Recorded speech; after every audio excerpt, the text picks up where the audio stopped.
Hello and welcome back to the Arsenal podcast. We are back once again, and we're going to call this episode the NLD. I feel like doing a quick, that didn't work, but a quick a wrist snap a la Ali G, and yes indeed, the 90s do want me back. After the North London derby yesterday, quite a lot to talk about. We will probably also cover the buying game, as I've got I feel I've got an opinion that perhaps not a lot of people carry. A lot of the media haven't been carrying, so I just like to put my tuppence in. And we're joined once again by Mr. Jack Diamond. Hello, mate. How are you? Yeah, good. Good. Should we get straight on with it? Yeah, let's jump straight in. So, before the game, obviously against Spurs, them lot down the road yesterday, it was a concern. Having watched Spurs, yes, I do have to do it for work, etc.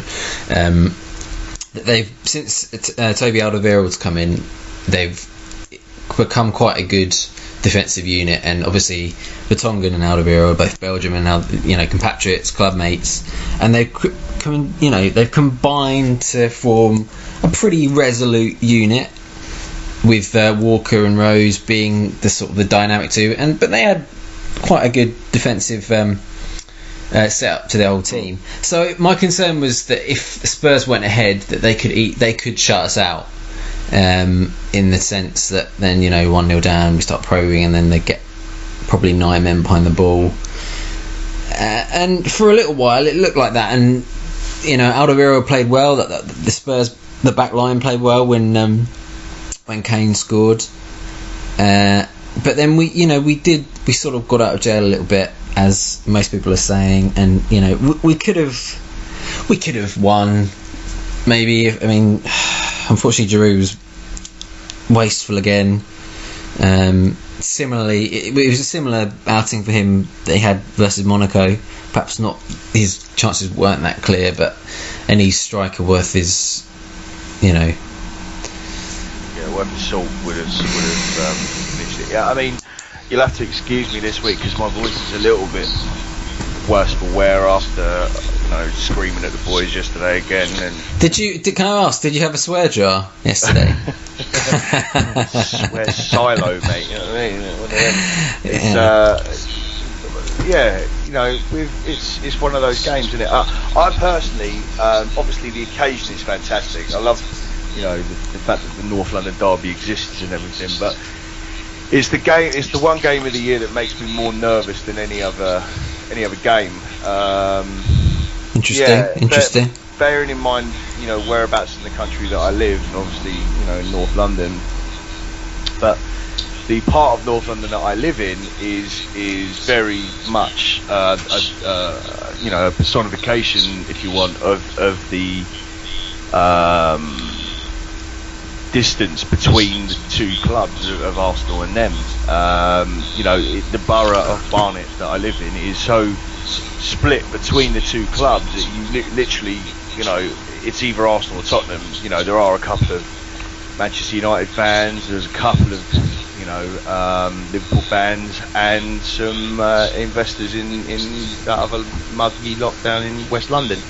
But it is that close. So you want to win, so you can literally go to the pub. You know what I mean? So you can literally walk into the pub, or walk down the street, or go to work the next day with your Arsenal training top on, or it is that the margins are that fine, and it was a strange game. I thought it was before the game we were talking about what would be the best way to win the game. Would it be a 3-0 shutout in the first half like it was against Manchester United, and then going 3-0 up at half time and then close the game out, i.e. what I wanted?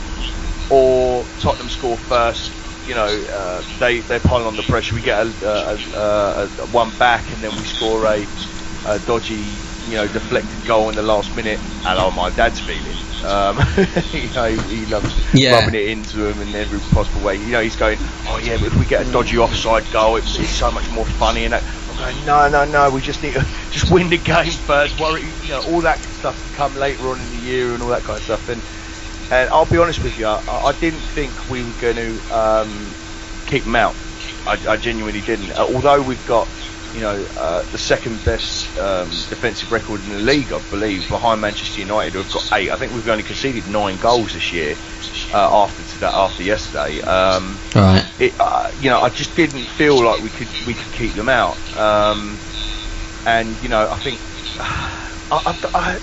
people aren't saying this, but I think the Harry Kane goal was quite lucky, to be honest with you. I think it hit a bobble in the pitch and bounced over Cech's leg. And, I think that if on another day Peter Cech might have saved that, and also Harry Kane just looks like a mong basically. So you don't want to give anything to him, but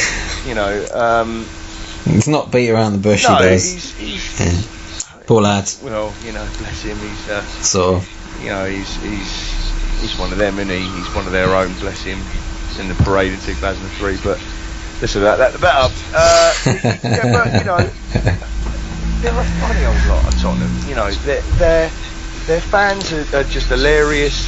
Smashing up the toilet in the Emirates like it's. Well, that was. I mean, what was that about?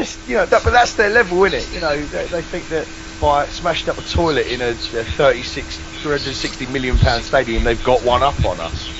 It's like, it's literally just porcelain. It don't matter. You're lucky. At least you get porcelain when you come to our ground, and when you go over there, it's literally a trough. You know what I mean? And it's not. I have to say, it's not pleasant. That feeds into their beer line, for God's sake. You know what I mean? It's just, it's horrendous. But no, it was a strange one, and I think that the performance from the lads, from Arsenal's point of view, wasn't where we needed it to be. Now, this is going to be one of the very rare occasions. I'm a little bit upset that it's actually being recorded that I'm going to say this, but you have to give them credit. You do. You have to give that lot credit. The way that they played and the way that they shut down our midfield in the first half, especially.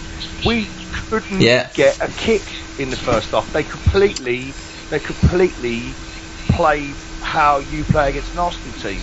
They closed us down. They didn't give us any time. They didn't give us any space. They worked hard.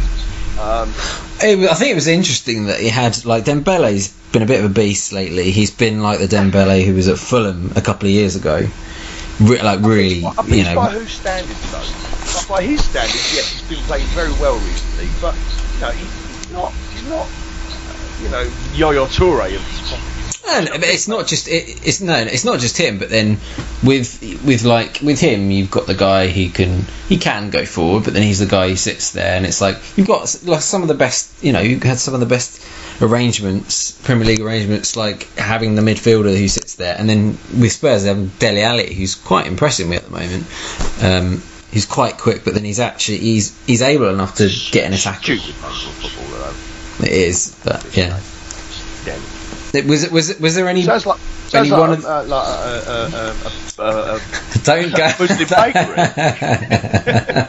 It's rubbish. Okay. Right. Like an Islamic sandwich shop. Rubbish.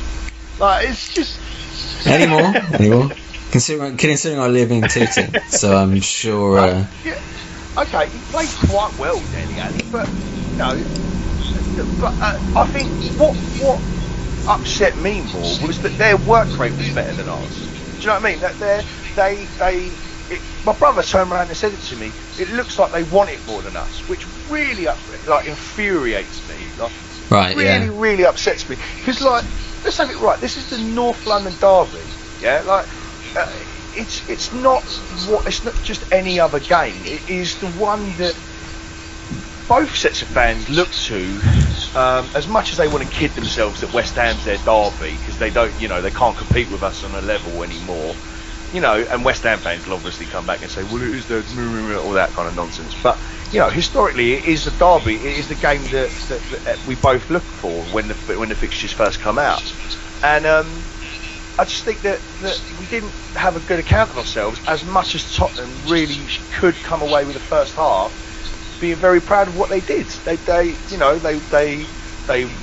worked hard, they pressed the ball well, and ultimately they got their just reward out of it, because they scored a goal. All right, for me it was a little bit dodge. Well, okay, on the goal, who do you blame for that? Shelny. Yeah. You can't. It reminds me, and I know we're going to come on to Munich in a minute, but it does remind me of Lewandowski's goal. It's a stupid goal to concede. It really is, and you can't. As much as I've just lambasted him for being a bit of a slow child, old Harry Kane, but you can't give someone like that much room. You know what I mean? He's obviously not. He's obviously quite a talented forward, but it's really kind of schoolboy defending that, to be honest with you. I think.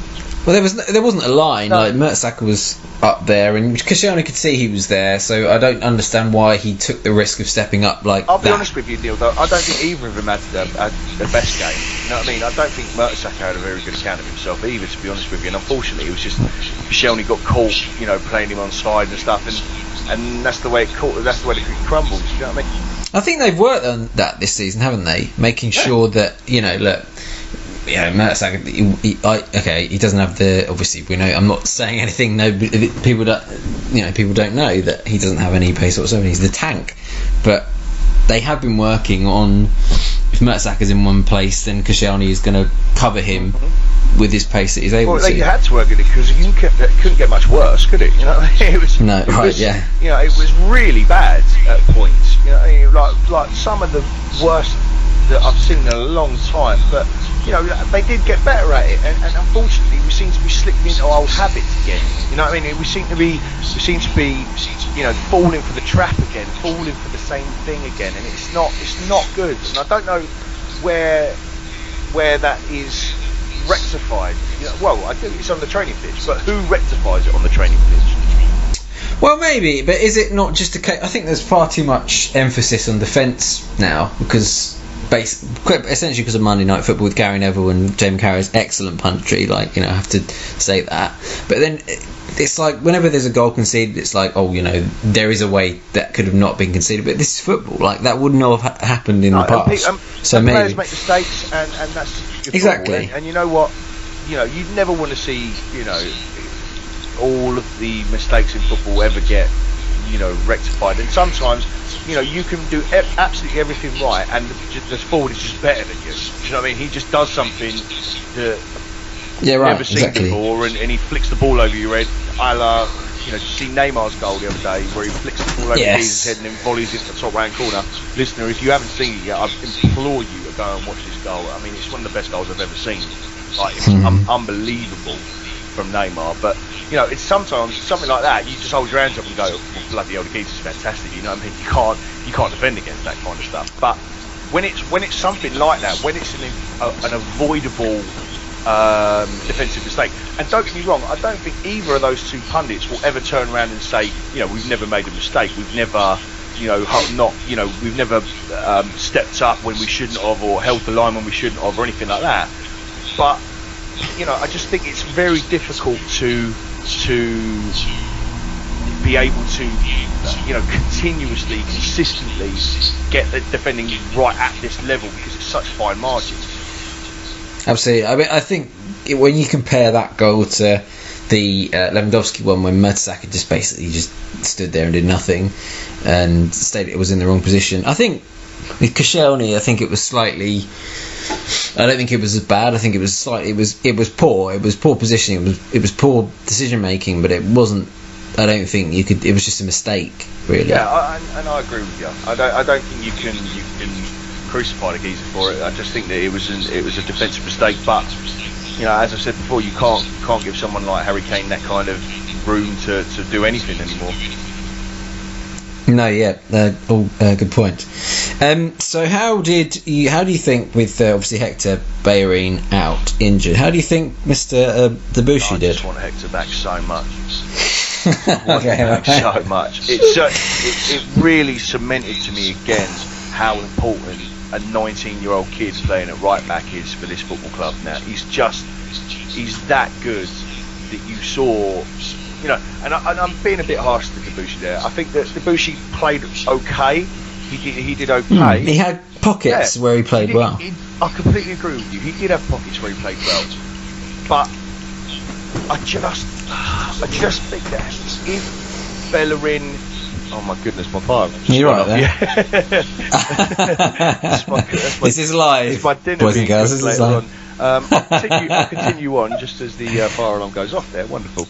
And the fire brigade sweep you off your chair. Sexy fireman bursting through the house. Yeah. I just think that with Bellerin, you just get more stability there. You know what I mean? You just get more rock steady performances, and I just don't think, personally, I just don't see why we should keep Debussy any longer than we need to be honest with you. Well, Didier Deschamps said basically, you know, you need to probably leave or at least go out on loan somewhere in January, otherwise your chances and that's what I said, you know, a couple of weeks back, that you know, with the Euros coming up in France next year, don't forget it's in France, he wants to play in that. I mean, now obviously now 30, it's probably going to be the last major tournament he gets into as well. You know, it don't make sense for him to be here anymore, and to be honest with you, you know, with Jenkinson and Bellerin there, I think that if Jenkinson comes back in, which he probably should for me, I think that Bellerin will make him a better player. Yeah, but I mean, I kind of agree. But then if Bellerin's just playing all the time, then how does Jenkinson get a minute? I suppose in the cup. For Carl Jenkinson to prove himself. You know what I mean? That is the mark of how you get better as a player. You have to keep working. You have to keep training better. You have to keep showing the boss that you want. You know, you want to play for the side. You want to play. And you know, you want to progress with your career and stuff like that.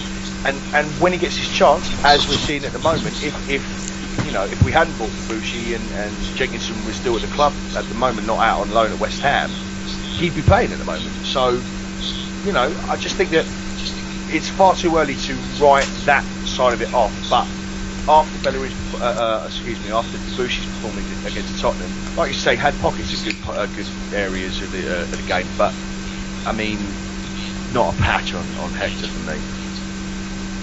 Yeah, I think actually, whilst talking about Bellerin, I think we should applaud Arsene Wenger, our wonderful boss, who perhaps we're too critical of at times, but you know, we've looked for his next big jewel, and probably Bellerin's going to be that. You know, he's plucked in from Barcelona. It was Bellerin and Jon Toral, who is at Huddersfield now, I think. Another one to look out for apparently in the future. And keeps banging the goals in. Really good. So they're together, and at the moment it's Bellerin who's really shining. And fair play to Wenger, because he's picked him up, and he could well be the best right back in the world in a couple of years' time. I think he's the best right back in the country at the minute. I genuinely. Yeah, he's the best. For me, I totally agree. He's the best right back in the league at the moment. But I don't think he's got that much competition. Well, he's in my fantasy team. Come on. Yeah, he was, and his injury was a bit of a blight on that. But anyway, moving on. You get Joel Campbell after scoring against Swansea. So I think Joel had a decent game, even against Bayern. Like, he didn't really get. He was largely anonymous in the second half, but at the start of the game, he was quite. What I like about him, he's quite direct. And he's a player that he's more direct than Ramsey. There's less sort of because he's quicker. He's keen to. He wants to run at defences and go round. He reminds me a bit of Sylvain Wilson. Yes, interesting you say that. Yeah, interesting. He's back inside. That's what I mean. I'm being very, kind of down the line with it. But when I was thinking about it a little bit more and expanding on my point in my head there, by making the comparisons, he does remind me of him. He's about as direct as Wiltord was. Same height, no hair. Same height, no hair. Yeah, I mean the comparisons are endless. But he's just Costa Rican.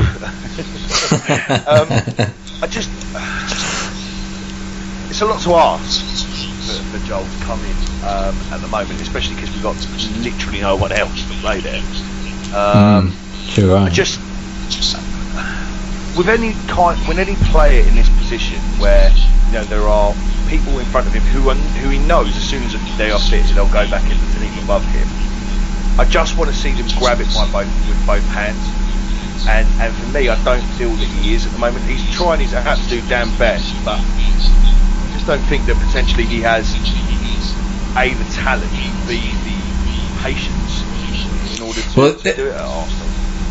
The thing was, that could be his last chance he gets. When the international breaks over, we'll have Ramsey and Theo might be back, and then he might play on the right, obviously unlikely to, and then Ox will be back, and then... I just want some players back, Neil. Well, no, I'm coming on to this. It's like I've got a nice little point I want to say.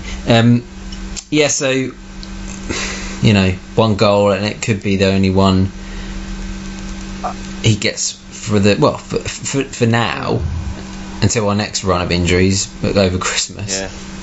He'll be like the little elf helping us over Christmas, I think. I want it to go well for him, just because obviously he plays for Arsenal, and I think that he could play very well. I just don't know if it could be for Arsenal. I just don't know if he's the kind of player that we need at the moment. Is he? Because I originally thought he was a striker, and then it turns out he's more of a right-sided player, but he's not exactly that, and he's not exactly a central number 10. What is he? Maybe you can tell me. Yeah, he's more... I don't really know myself. He plays up front for Costa Rica quite a bit, a lone striker.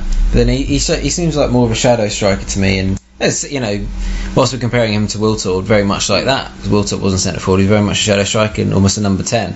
He had quite a good World Cup, didn't he? Very good World Cup, yeah. The defence is... I mean, Italy struggled with him big. Uruguay hated him. They couldn't handle him. Uruguay don't have the greatest defence anyway. But his place is something else. Dentist in Uruguay, though, after Luis Suarez. Okay, right. I feel like we should move on from this. Might be start something. Okay. We can't really. I won't. Mesut Ozil again. You text me after the game, and you asked me, how did you think Ozil played well? Are you asking me this question, or is this what I texted? No. This is what you texted me. I was in a blind, furious rage. Okay, right. I said, yeah, very. And really, on another day, Ozil should have been a match-winning performance. In the last 20 minutes, his passes were exceptional. Unfortunately, Giroud just was having one of those days. And now Ozil's it's a record now, 6 consecutive assists in games. Brilliant. Six assists in 6 games. Yeah, you get the point I'm trying to make. And yeah, he just seems more direct at the moment. And again, he dug us out of a bit of a hole. For me, what do you think?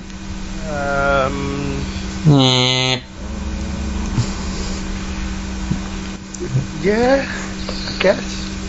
There's only one way to see it. There's a lot of different ways to see it, to be honest with you. Yes, you are right. Voice of exasperation. He has created 6 assists in 6 games. Yeah. It's amazing. I mean, it's very good. It must be. It's not been done before. It's never been done. Absolutely, then, how long? And that's 10 assists now he's got in the season. 10 assists in 12 games. Completely appreciate what you're saying to me. However, how long have we been measuring continuous assists? Oh, it's the age of Betfair now, so that's it. Well, at least a couple. That's 3 or 4 years. I suggest. Assists did he have? Well, at least 20. Listen, I just you know what? He has played better recently. You're completely correct. He has played better. But are you? Okay? Let me ask you this question then. Is this the best he can do?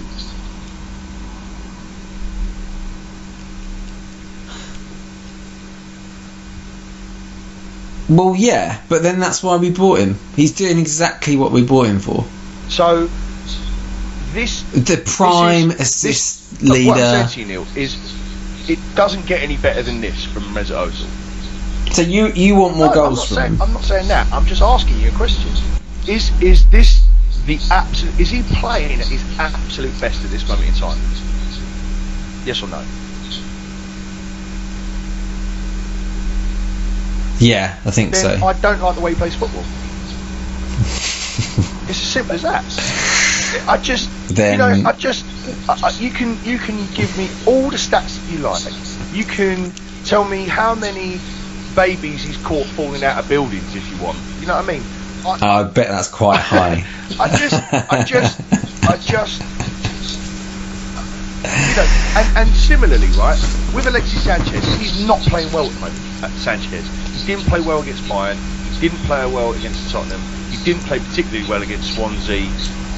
So you agree with the point I was trying to make earlier in the season? He had 2 very good games. He scored twice and then he got the hat-trick, but then it was like... Yes, but what I would say is that Alexis Sanchez is, you know, he's like a car without any oil left. Do you know what I mean? He's absolutely running on empty at the minute.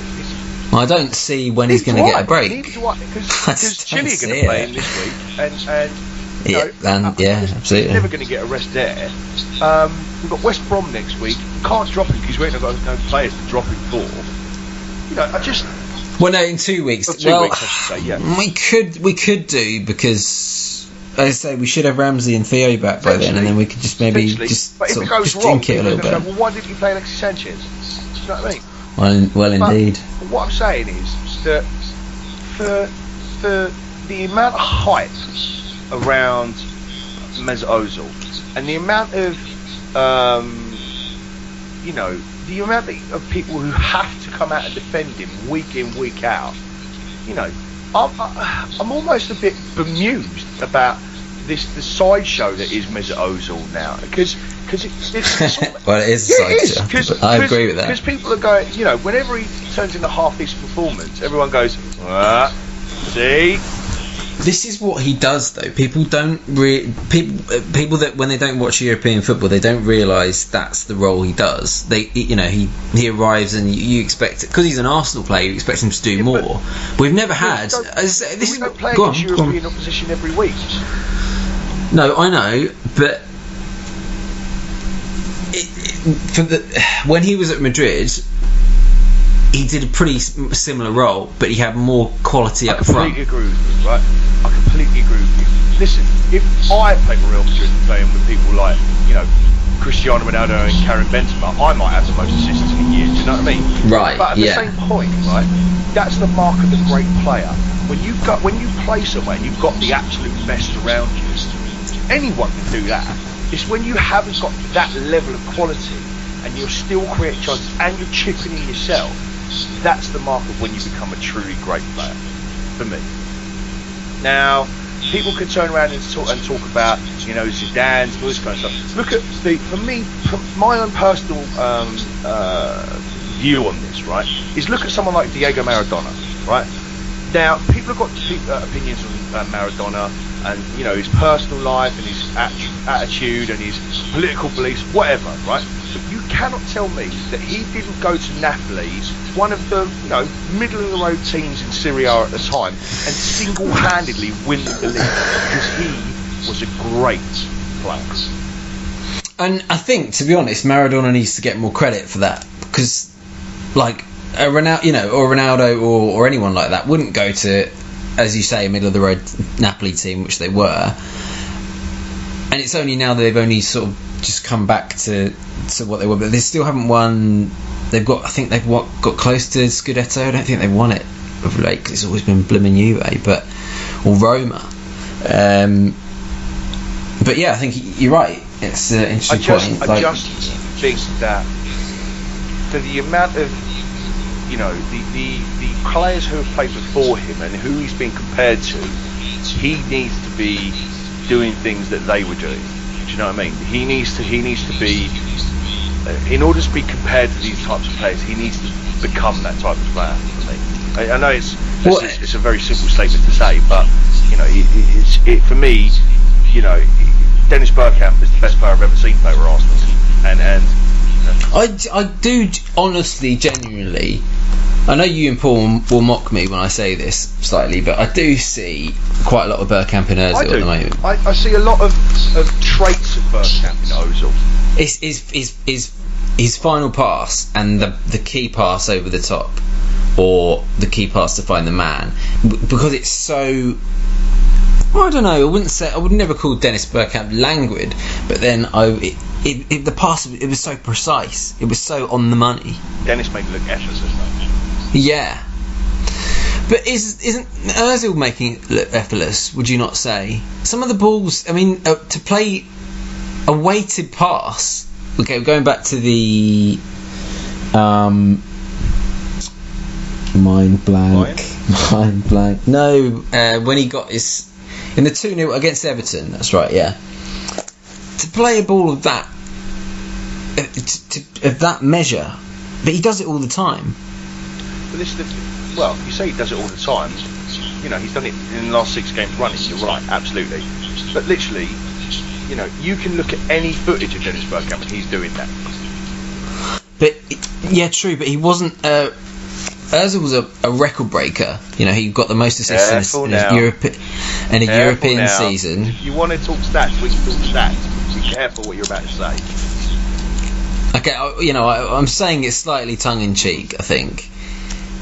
You know, it's the only record that matters for me. If you want to talk about all the records about Mesut Ozil, the only record that matters for me is that Dennis Bergkamp won 2 league titles and 2 FA Cups, and also won all 3 goal of the month.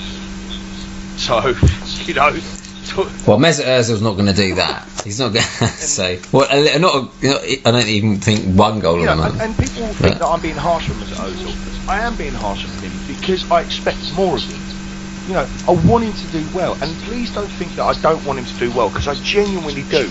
I want him to play 40-yard balls onto Olivier Giroud's head and knock him into the top right-hand corner. Or at least get him on target. Yeah, or at least get him on target. Or, you know, I want him to Cruyff turn through Ryan Shawcross's legs and then thread a through ball through to Alexis Sanchez and knock it to the bottom right-hand corner. Something like that, do you know what I mean? I genuinely want him to do that. But if it was Ryan Shawcross, I'd just say he'd just break his legs right there for that. Ryan Shawcross try and turn around and end up, you know, certainly navigating the pitch. But I just, if this is the absolute best that he's got, it ain't good enough for me. Okay, whilst we're on the Shawcross thing, I've got to talk about something during the Stoke Chelsea game, when no, not just the result. Okay, but obviously that was admittedly funny, and feel free to laugh, listeners, just quietly for 5 minutes again. But yeah, Costa and Shawcross had a. If Bournemouth and Newcastle win this weekend and Chelsea don't win, they're going to be in the bottom 3. Oh, come on! Wow, yeah. But the point I was trying to make, as it was, Shawcross and Costa, they were having a right old battle, and Costa walked up to him and he was like, and he did that thing, it's like, you know, you're a bit with me. It was like, then Shawcross did the most brilliant tweet. He was out with his wife, I think, and she said, "Oh, I made sure he wears deodorant tonight, just in case." Very strange, that whole thing. Very strange. From a purely Arsenal point of view, it's just the most wonderful thing to happen every week. It's just the gift that keeps on giving, isn't it? You know, Mourinho not being let in the stand, and then it's got to the point. I was saying to my Chelsea mates, it's like, I genuinely feel sorry for you. It's got to say, I feel sympathy. Come on, Neil. They're back to where they were, like in the the late 90s, good old early 90s, when they were in the lower tier of the top flight, sort of nearer the bottom of the table. They're correct, as you said last week, yeah. And it's strange. I feel sorry for. How can you feel sorry for them? I think Chelsea could earn a lot of respect by keeping Mourinho, not to mention the respect of every fan in the league if they keep him. Because I like Mourinho. I know you hate him. I know you can't stand him. But if Chelsea, they're actually starting to show. And again, it's been said today they're going to stick by the manager. And I think they can earn a crumb. Don't you think they can earn a crumb of respect? No. By not sacking him. Because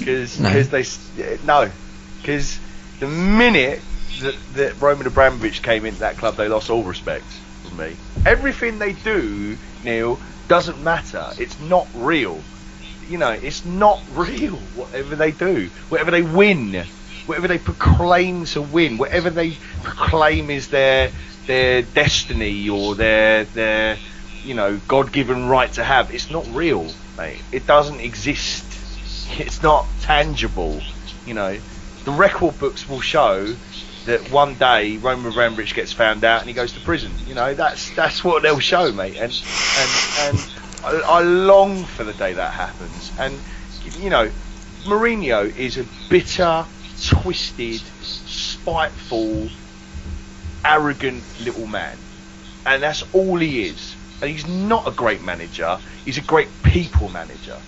He's not good for football. He's not good for the game.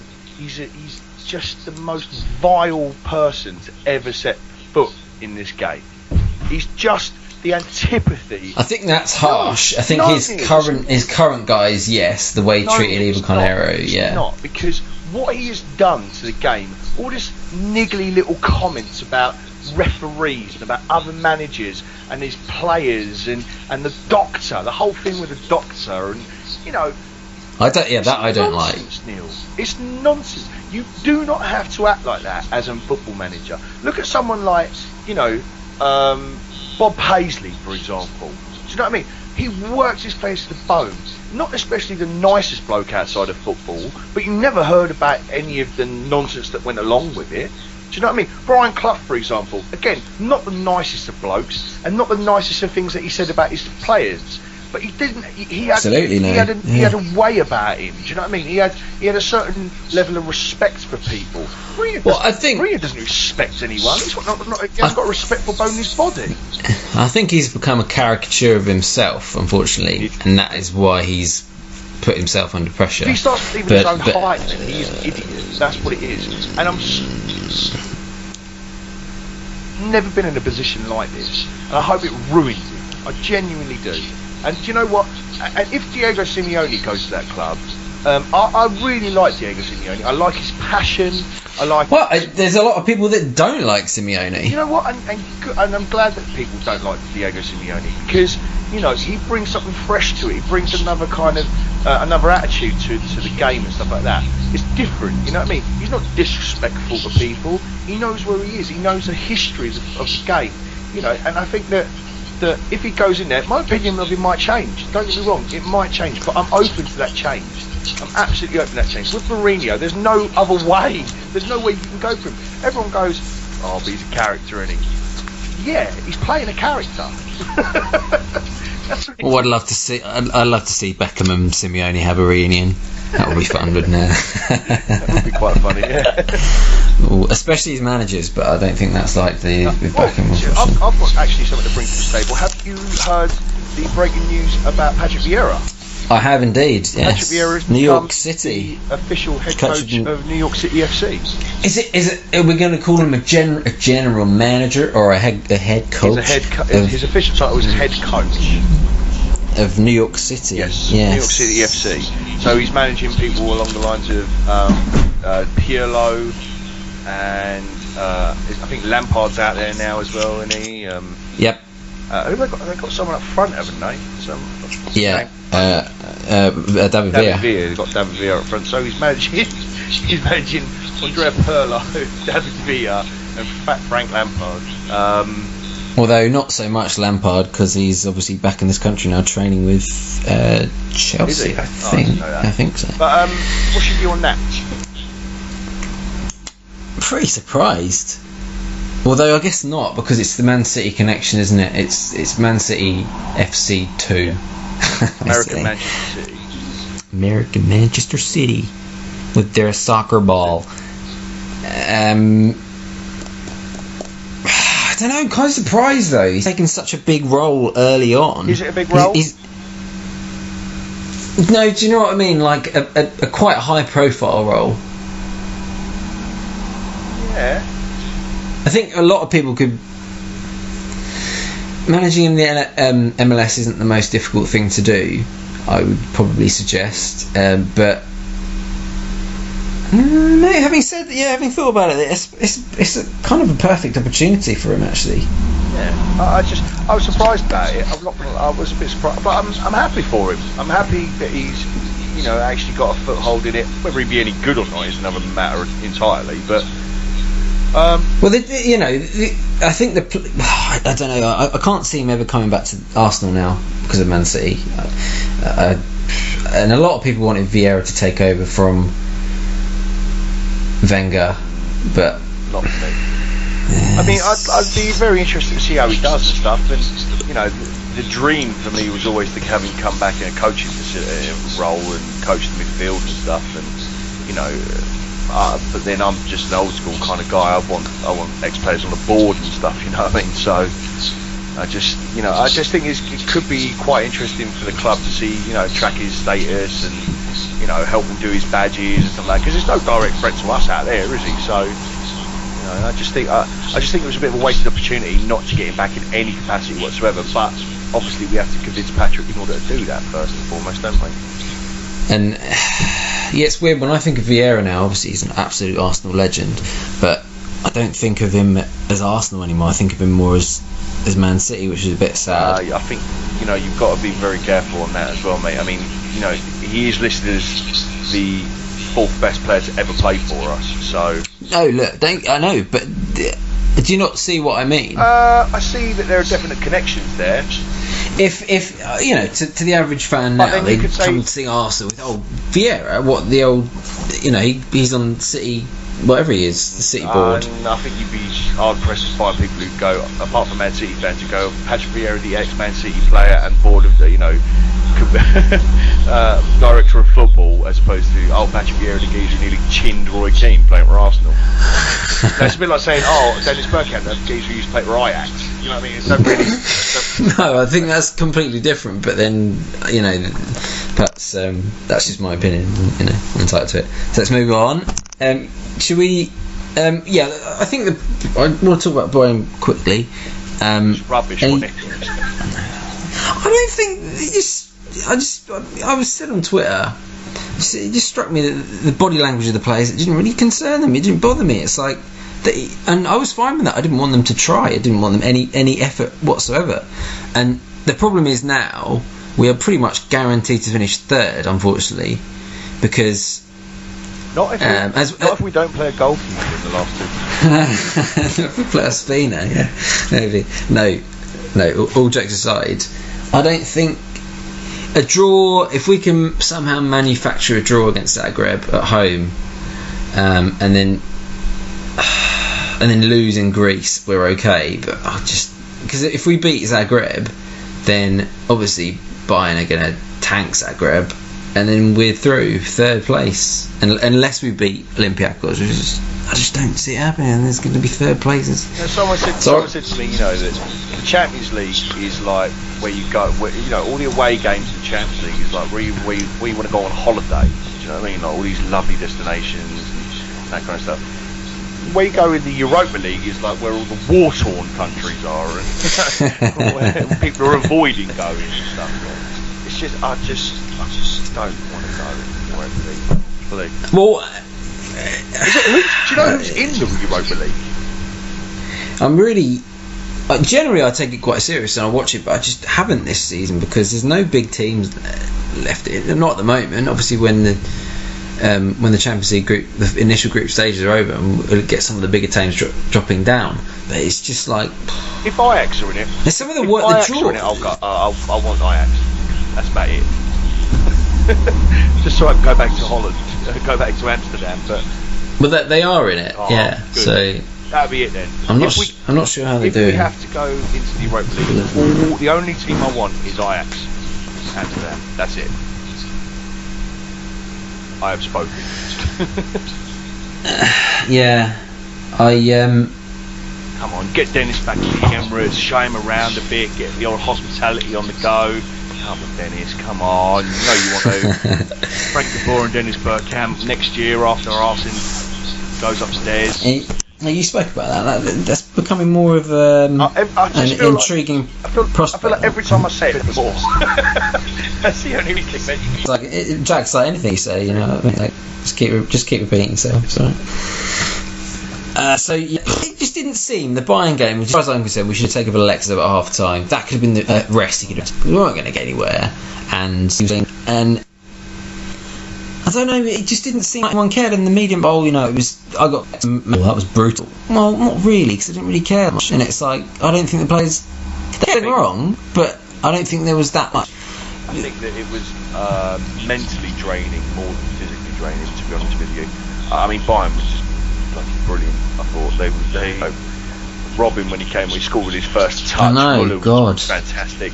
I think it was a sloppy goal, Lewandowski's, but it was a really clever finish. Great header, yeah.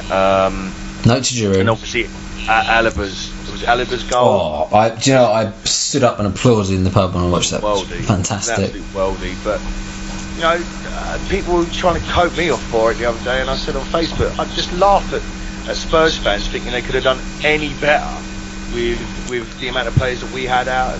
You know, if you replace their players out that we had out. And as also on that in fact, sorry, carry on. No, I was just saying they're the best team in the world for me, Bayern Munich, by a country mile.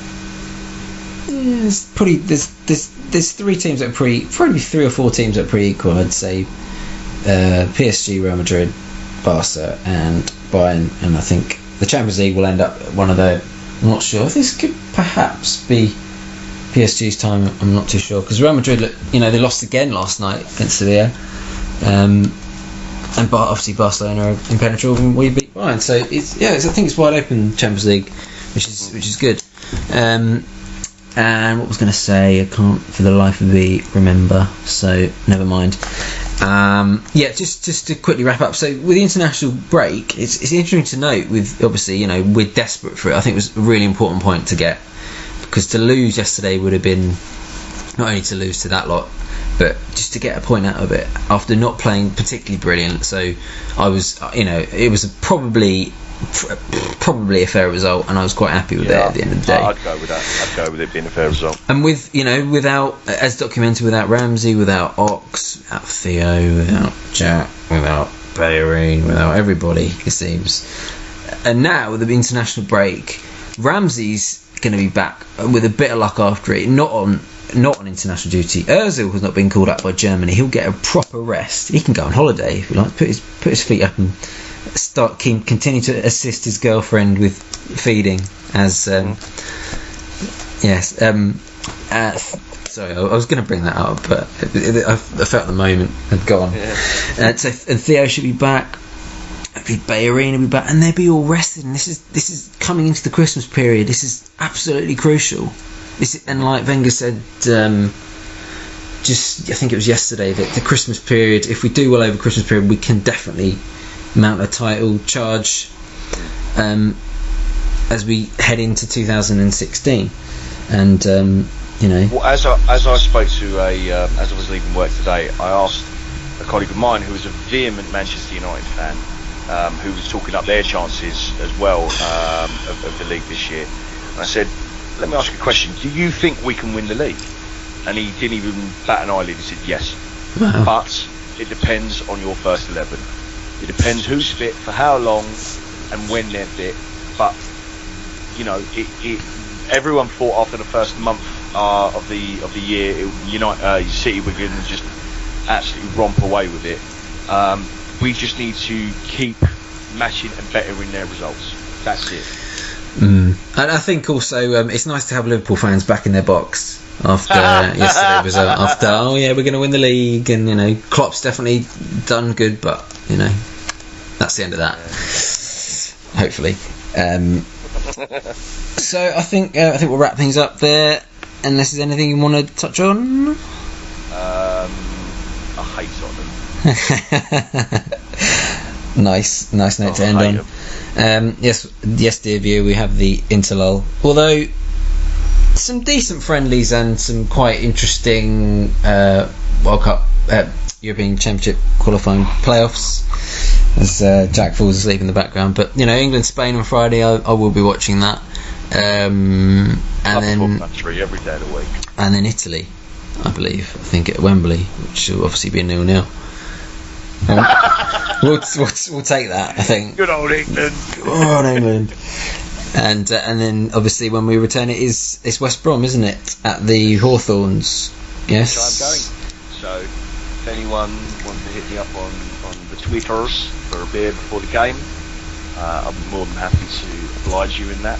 Yeah, I've been to the Hawthorns. I quite like it. It's great atmosphere, I think. Better than Villa Park, horrible place. Again, personal opinion. I feel to abuse Twitter, Jack on Twitter, and to do so, you can. And your handle is? My Twitter handle is @diamond__Jack. Thank you very much. Just to say, as me and Jack were discussing off air, the eFootball podcast will be returning, which Jack will be hosting. I am indeed hosting the eFootball podcast. I also have a West Ham fan and a Sunderland fan joining me as well. If you are interested in that, you can also find that in your podcast database provider. Very nice. Soon. Coming soon. Before taking over, before taking charge of this podcast and bringing it to life, as it were, I've been involved with that quite regularly, and I may be again. We shall see. So definitely give it a listen and you're going tomorrow, I believe. Yes. Yeah, that's the plan. We're starting recording tomorrow. That's the plan, but obviously subject to change. We're going to have some fabulous guests on there, including some famous Arsenal fans who I know from bands and various different people who follow all different types of football clubs, but no Chelsea fans allowed. Wow. It's not a rule I've created. I've just decided that now. Okay, interesting. Thank you very much. Yeah, I've been Neil, your host. You can get me on Twitter at the91st Neil. That's at the 91STNEIL. We have the Facebook group, which is exploding as we speak, with all sorts of Yeah, guys, please keep it up on the Facebook group and stuff. We really love reading your comments and your posts on there and stuff. It really gets us G'd up for the game and stuff, and the stronger the banter is the preferable word. I mean, the stronger the opinion, the better. That's what I always say. Banterific on there. I feel like the Archbishop of Banterbury, mate. Brilliant. As a former resident of Canterbury, I just shuddered for a minute. I'm going to text Jack Abuse after this, after we record. So we'll be back in 2 weeks. Try not to get too bored during the interlude, and we'll see you then. Bye.